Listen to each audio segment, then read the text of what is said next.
Here we have a collection that bridges the world of Disney artistry with a fascinating chapter of wartime folklore.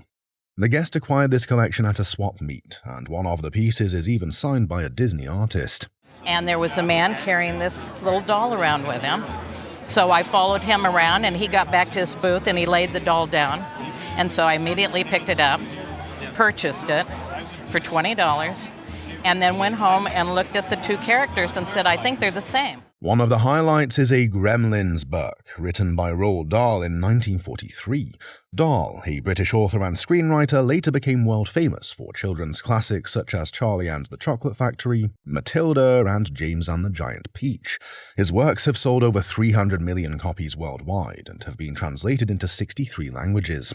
The story of the Gremlins was rooted in World War II RAF folklore. Gremlins were mythical creatures blamed by pilots for sudden mechanical failures. Disney showed interest in adapting the story for film, but the project was never fully realized. Also included in the collection are a signed Bambi sketch and a gremlin doll, both highly collectible in their own right. As a group, these pieces, linking Roald Dahl's early work with Disney's animation history, would command a strong price at auction, estimated at... You've got stuff that's worth about $2,000 to $3,000. No kidding. Congratulations. Thank you so very much. Our guest has brought in a painting that captures the American countryside at its most peaceful, rolling pastures, gentle hills, and a small herd at rest.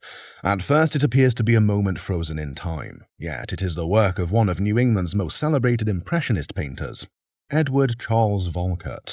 As an American Impressionist, Volkert is best known for his colorful, richly painted landscapes. His trademark subjects were cattle and plowmen, and this particular work is a perfect example of that theme. He also honed his American Impressionist style by joining up with the Old Lyme Art Colony in Connecticut. And there we can really see the American Impressionist style at work. The central focus of the painting is cattle grazing in open fields, bathed in soft, dappled light. Trees, hills, and sky are rendered with the bright, broken brushstrokes characteristic of American Impressionism.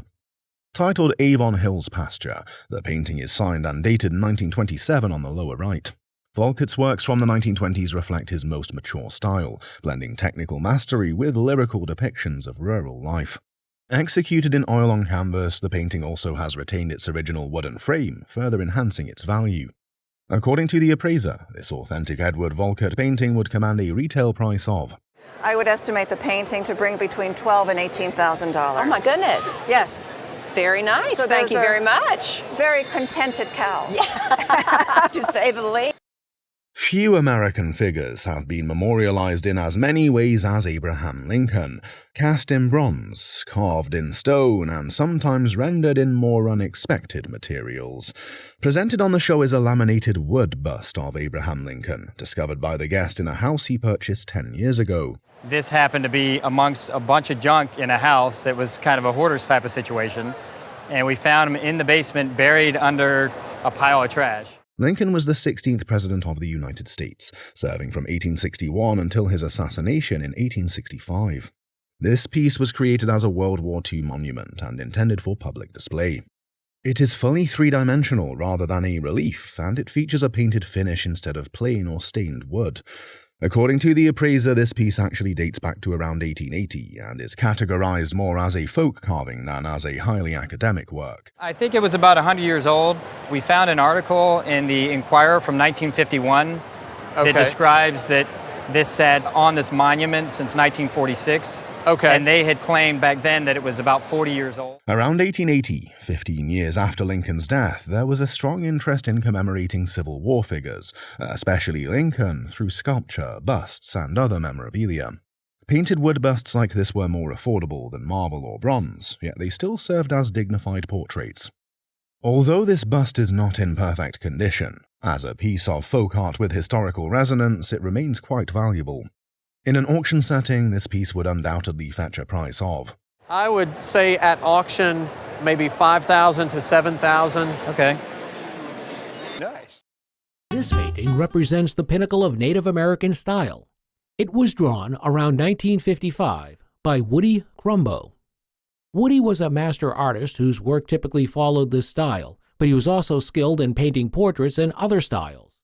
His paintings are rarely available to private collectors, which significantly increases their value. This painting, like its creator, is a masterpiece, and if it were to come up for auction, thanks to Woody's reputation, it would retail at $20,000 to $25,000. This item is so realistic that one would not realize it is a sculpture. It represents Mexican folk art in all of its magnificence. The sculpture was carved by a famed Mexican artist named Manuel Jimenez Ramirez. The sculpture is called an alebre, which represents Mexican fantastical creatures. Born in the early 20th century and lived up to 2005 and became famous for these carvings. His animals are these animated, dynamic figures. It was carved around the 1990s, and it demonstrates peak expertise due to its realistic appearance. The animal sculpture is quite large, and it takes a level of know-how to create this. This beautiful Mexican folk art sculpture in today's market would auction at $800 and $1,000. Oh. The guest brought in an optic box that her father bought in California for appraisal. Joseph Cornell was the artist who made the shadow box in the 1980s in New York. He was a realist and was into authorialism, which accentuated all his works. Joseph lived from 1927 to 1972 in a house with his mother, and he would have taken broken pieces of glass or china and put them in a case. The artist had exhibitions outside of New York, even as far as the LA Gallery in 1962. These pieces in the box look like planets or the solar system, but there is no signature or mark on the back of the box. With authentication, this box would be worth a few $100s. Hence, it should be checked by the catalog people who are collecting all Joseph's works. If this box is authenticated as Joseph Cornell's, at an auction, it could fetch $100,000 to $150,000. $100,000 to $150,000. Oh my gosh. Wow. Yeah. German crafts are well known for their durability and uniqueness, and the same surely can be said about these unique-looking beer mugs. Actually called beer steins, these pieces are referred to as character steins. Probably shipped into the U.S. to be sold, the quality of these steins is so high. 4 out of 5 steins were crafted by a company called Scheerholz around 1900. It is referred to as Scheerholz. The technical name is Plaue, P-L-A-U-E. And they're hand-painted porcelain works. The items vary, including the drunken monkey, the pig, and the sad radish. There's no way of identifying who made the 5th item, which is a salt-glazed stoneware. These items, which are really terrific and whimsical, individually would be valued at in the $300 to $500 range a piece. They are so whimsical and entertaining. I'm really pleased that you came. Thank you very much. This collection of Native American artifacts is a captivating journey into the past, each piece telling a unique story of cultural heritage and craftsmanship. The Plains model cradle, which is the first purchase, is a charming relic from about 1890. Its little doll is a delightful touch, and the cradle's value has been significantly appreciated. Probably Dakota. It has the little doll, which is very nice, and probably, I think about $800 to $1,200 would be the value of that today. Next, the Tlingit Northwest Coast Shaman's Rattle, known as an oyster catcher rattle, stands out with its intricate design. Although this piece turned out to be a reproduction, it is still valuable. $75,000 or $100,000. The Woodlands Belt Cup is a true gem, likely from the 18th century and possibly of Iroquois origin. This piece features a detailed vignette of 2 beavers flanking a pine tree, suggesting a clan symbol. Its rich patina and exquisite craftsmanship are indicative of a piece that has been used over long distances. Together, these artifacts provide a glimpse into the rich traditions of Native American cultures, and the belt cup is worth $15,000 to $20,000. Wow. Not bad for $250. No, I'm glad you waited till now to tell me. That's right. Very exciting.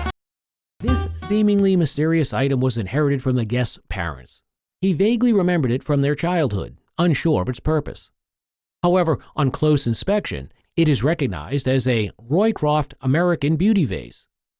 The Roycroft Group was a renowned American arts and crafts movement manufacturer, and their American Beauty vases were highly sought after. These American Beauty vases were known for their elegant form and handcrafted copper detailing. This particular vase would have been a stunning centerpiece holding beautiful flowers and adding a touch of artistry to any room. The green patina might be considered desirable on other copper objects like the Statue of Liberty, but was detrimental to the vase's value. In its current state, the estimated auction value of the vase is $1,000. Appreciate it very much. The guest proudly presented a unique artwork depicting a bustling scene in New York Harbor. It was a commissioned piece by Thomas Willis, a renowned artist who used silk as his primary medium. The guest's great-grandfather had the piece created for their great-grandmother, whose family owned tugboat companies in that area. The artwork's detail is really impressive. Willis's mastery in capturing the rigging of the ships and the realistic touches like the silk spray at the water's edge and the velvet smoke from the smokestack were truly remarkable. Through further examination, the prominent figure of Edward J. Berwind, a titan of industry and yachting enthusiast, depicted in the scene was identified. The red ship with Sandy Hook inscribed on its side offered a crucial clue. The scene captured a yacht race in New York Harbor around 1910. This transformed the artwork from a beautiful depiction into a historical snapshot, making it even more valuable. While there have been a slight decline in the general market value for Thomas Willis's work, the exceptional quality and condition of this particular piece cannot be neglected. The Willis's masterpiece is estimated to be worth $10,000 to $15,000. Furthermore, considering its historical significance and superior quality, the suggested insurance value is Of about $30,000. It's far and away superior to any work by this artist we've seen. Acquired by this guest for a measly sum, this pottery piece is truly a work of great pottery craftsmanship. Made by a company called Roycroft in England, this piece is from one of their most popular lines. Its date of craftsmanship can be set to circa 1835, as the designs on it and the way it's crafted suggested it's from that time period. The piece has motifs of a tree set around it, adding to its beauty. In an auction setting, this fine piece of top-notch pottery would be valued at $1,000 piece. Wow, that's more than I expected. The guest, a former president of a Beatles fan club, brought in a special treasure, a first-edition copy of John Lennon's In His Own Right, signed by John Lennon himself. But the story behind the autograph made the book even more remarkable. The guest had met all the Beatles at their homes and brought them gifts from their fellow fan club members. During a visit to Paul McCartney's house, the guest had the book with them.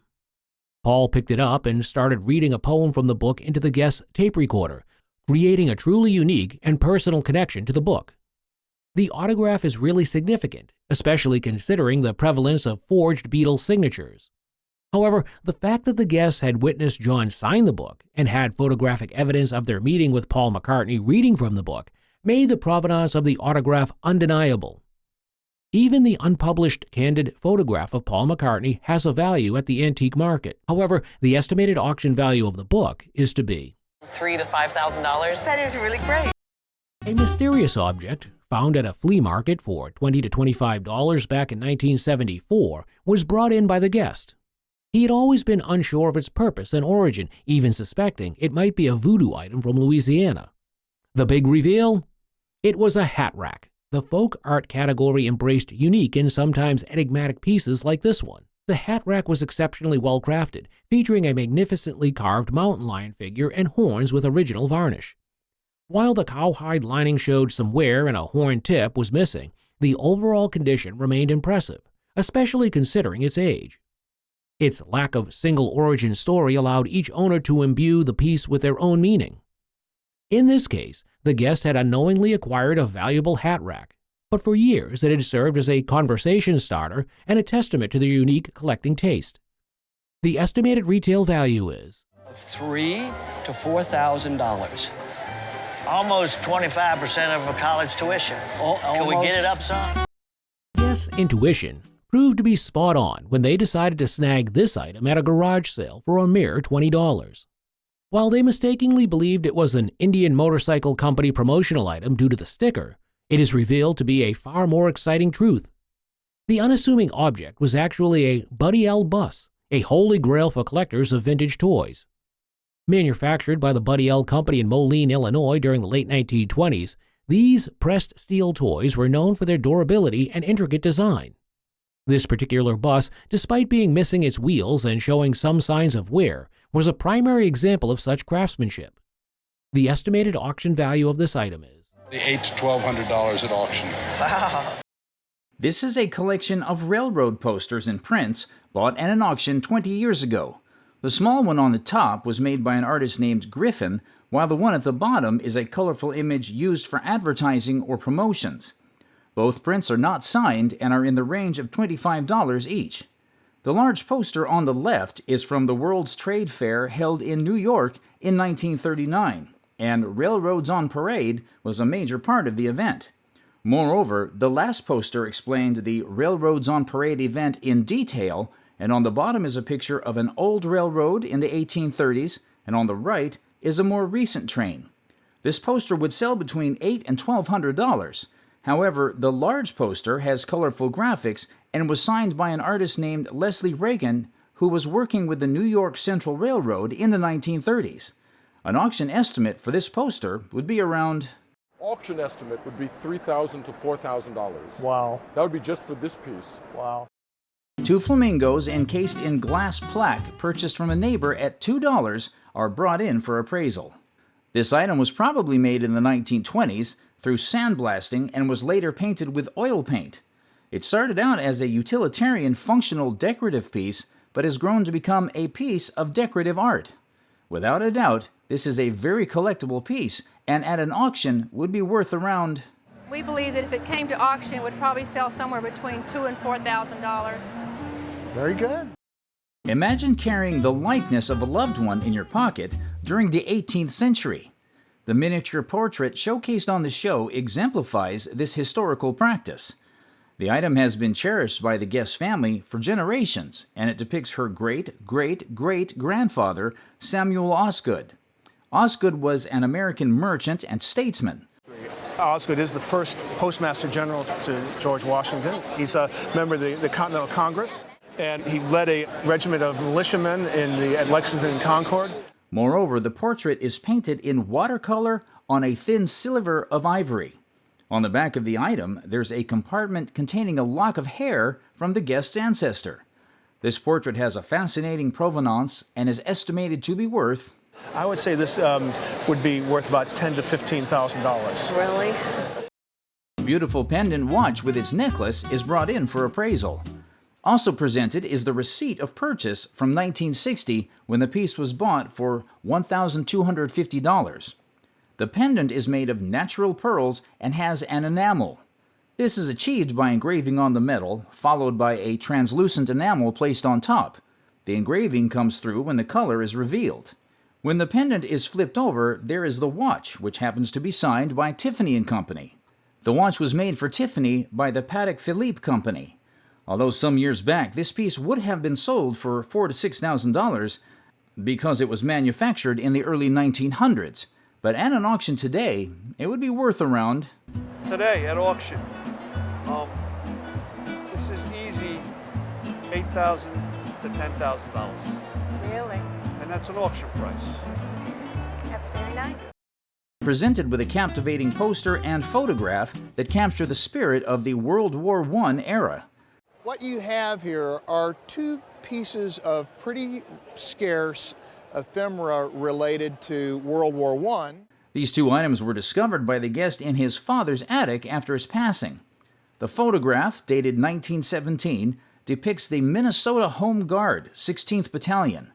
It was taken with a circuit camera, which uses a lens on a track to capture yard-long photographs. Additionally, we have a poster from 1919 advertising a concert by the 16th Home Guard Music Band. Items like these are extremely rare and often do not survive this long. This pair of rare artifacts offers us a glimpse into the past and would command an auction value of... The pair would bring about $2,000. Wow. So not bad for an attic find, right? Not at all, not bad at all. This micro mosaic and pietra dura table is a stunning artifact with a rich history. I was the only one in my generation, so I inherited everything that my aunt owned. The tabletop was likely brought back from a grand tour of Italy, and it features a captivating scene of St. Peter's Square in the Vatican. intricately crafted using micro-mosaic techniques. Each tiny piece of the mosaic is a small piece of glass meticulously assembled to create a detailed and vibrant image. Surrounding the central scene is a border of pietra dura, meaning hard stone in Italian. This intricate inlay work incorporates various types of marble, including rose-colored scagliola, a painted material made from ground marble. This kind of decoration was being made in the Vatican workshops, which are still going today.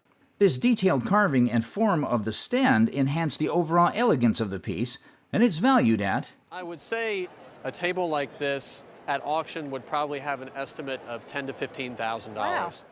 Oh, well, thank you. Today's treasure hunt find, a mysterious bracelet. Could it be Bakelite? Experts say weight and texture are key clues. This one feels interesting. At the auction house, Bakelite can be valuable, depending on its rarity. How much did you pay for this? $10. Let's see, this one has just one color, no carvings, and no fancy layering. But don't worry, simple can still be stylish and hold value. Now the big question is it really Bakelite? Here's a simple test. We just need hot water and a brave nose. Dip the bracelet in, then take a whiff. Bakelite has a unique, not-so-pleasant smell. And sniff, it smells awful. That's a good sign this is Bakelite. Since it's simple, the value is? I would value this at $300 to $500. What do you think? I think I did very well. The maker of this exquisite piece paid serious attention to detail. The box has been in my family for as long as I can remember.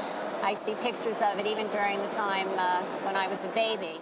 This piece is a French porcelain box, which is a beautiful family heirloom, cherished for its elegance and the intriguing story behind it. The box's actual origins are somewhat different, but still fascinating. It dates back to around 1900, indicated by its highly shiny glaze, pristine white porcelain, and the bleeding turquoise glaze along the edge. Additionally, this box features a finely detailed scene on the top and exquisite floral decorations on the inside, showcasing the artistry of early 20th century French porcelain. Despite its Sèvres-like marks, it's confirmed to be a later creation and not from the 18th century. Now, Sèvres did not use these particular marks in the 20th century, so it's not a Sèvres piece. Its beauty and craftsmanship make it a lovely addition to any collection and is worth, if it were Sèvres, and if it were 18th century, which is what the mark would indicate if it were, you're looking at anywhere from about $5,000 upwards. As it is, you're looking at somewhere around $300. Really? Very interesting. This oil painting is a captivating piece with a poignant history. She painted this while she was a patient in Johns Hopkins Hospital in the 1930s. Which reflects the tumultuous life and artistic journey of its creator, Zelda Fitzgerald, known as the Beautiful Southern Belle and a significant figure of the Jazz Age. Her life, marked by glamour and eventual tragedy, saw her influenced by modernist painters during her time in Europe. Despite her struggles with mental illness, which led her to various institutions, Zelda became an accomplished painter, using art as a means of expression and therapy. She died tragically in a fire in 1948 in a mental institution. This particular painting, depicting nasturtiums, is an oil on canvas. It is in reasonably good condition and showcases Zelda's distinctive style and talent. This painting's rarity and the compelling evidence supporting its authenticity make it a valuable piece that's worth, in today's market, a conservative auction estimate on this painting would be between $10,000 and $15,000. Well, that's very nice. Thank you. Well, thank you. These sets of vintage Pennsylvania crocks whisper a tale of their rich heritage. Originating from the 1880s, these crocks are notable for their exceptional size, each holding 20 gallons, which is rare compared to the more common 2 or 3 gallon varieties. The creation of such large stoneware crocks was a demanding process. It required a significant amount of clay and involved 2 men, one to operate the kick wheel and the other to shape the vessel. These crocks were fired in kilns for approximately 17 hours, followed by a 3-day cooling period. Once completed, they were transported on large ferry boats or sold locally. One of these crocks is marked R.T. Williams, indicating it was crafted by the well-known potter Richard Williams. This particular piece features both stencil and freehand decorations that are worth... The value on this is about $6,000. Okay. And this is probably worth in the range of $7,000 to $10,000. That's wonderful. This one piece. Wonderful. Here is a trench art musical instrument discovered in an antique shop by this guest. What sets this piece apart is its origin as trench art, a form of creative expression developed by convalescing soldiers during World War I. These soldiers, recovering from their injuries, crafted various objects to pass the time and maintain their mental well-being. Common trench art items include decorated artillery shells, bullets, cigarette lighters, and cases. However, a musical instrument fashioned from brass shells is exceptionally rare. This particular instrument is dated September 20, 1917, and bears the name of the likely maker. Apparently he may have been a musical instrument maker before the war because he knew how to fabricate a musical instrument, especially out of brass from military casings. Given the increasing popularity of trench art among collectors, this instrument is valued at... I would estimate it $500, maybe $600–700 for it. When it comes to porcelain and pottery, the Chinese are one of the leading countries, and this vase is a great example of their craftsmanship.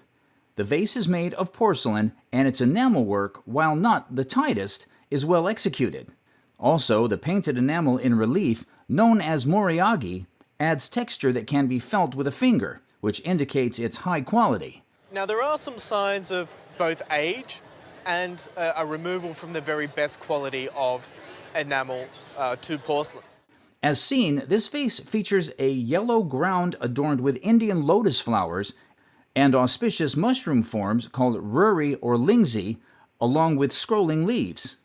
The alternating cartouches depict celestial landscapes and typical Chinese themes, including scholars within rockwork and ladies of beauty in gardens. This mark would indicate that it is a Chinese vase. This is a Qinlong mark. It's a mark that corresponds to an 18th century dynasty. At auction, this vase that represents the artistry of its maker would sell for... Now we come to value. In a retail setting, this vase would carry a price tag of $12,000 to $15,000. Wow. That's more than I thought. This pottery bowl hails from northern New Mexico and is a creation of the renowned potter Tonita Roybal. Tonita, known for her exceptional pottery work, was married to Juan Cruz Roybal, who was a notable Pueblo painter. The collaborative effort between them is evident in this bowl, where Tonita skillfully formed the pottery and Juan adorned it with his intricate paintings. The bowl exemplifies the rich cultural heritage and artistic traditions of the Rio Grande Pueblos. Its craftsmanship and historical significance contribute to its value, and it is worth... Its value would probably be in the $1,500 range. It's a great pot. Thank you. Thank you. Very nice to know. Thank you very much. This guest inherited this chair from her grandmother, and it holds deep sentimental value and historical background. This chair is a remarkable example of early American craftsmanship, which represents a school of chair makers that began in the late 1600s. It is characterized by its elongated finial and the distinctive sausage turns in the back between the slats. This chair is part of a group of seating that we find from Dutch descendant folks who were in New York and New Jersey. Chairs like this were known as great chairs in old inventories, denoting their significance and the high status of the patriarch who would sit in it. Despite its condition issue, this rare and cherished piece would retail for... For insurance purposes, a chair like this, I'm being conservative, would be $6,000. Wow. Wow, okay. Yeah, that's a surprise. It's not often we see a piece like this exquisite French platinum and diamond pin, which is a cherished family heirloom that dates back to the Art Deco period. The pin features over 200 beautiful rose-cut diamonds that amounts to a little over 2 carats in total. I like costume jewelry, that's my gig. And I see pieces that are copies of this. Oh. But rarely do I find the authentic piece. While the exact maker is unknown, its craftsmanship and design clearly mark it as an authentic piece from France. Despite being rarely worn, this piece is still admired for its elegance and beauty. However, due to its intricate design and high-quality diamonds, it's valued at... Well, on today's market, I would say retail value between $6,000 and $8,000. That's nice. And so many diamonds, too. Wow. Thank you. That's wonderful. Thank you.